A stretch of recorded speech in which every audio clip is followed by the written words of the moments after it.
In this video, I will cover error messages that may occur on your PAT 4.0 system. Error 1 is out of ties. Let me simulate that error message. Okay. Just press the back button, and as you can see, the reel of ties is empty, and that is the most common reason for this error message occurring. So what I've done for time purposes is I put a new reel of ties up here, and I'm just going to go ahead and load that, and you can refer to previous videos that we made as far as the loading process.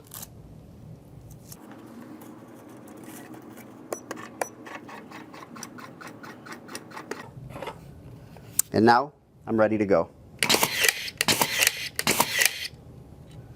Another cause for this error is not enough ties being loaded into the unit.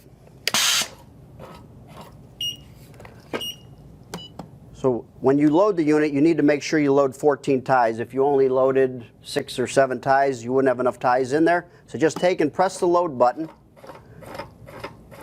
to advance a few more ties in, and that should resolve the problem. That's how you clear error number 1 on your PAT 4.0 system.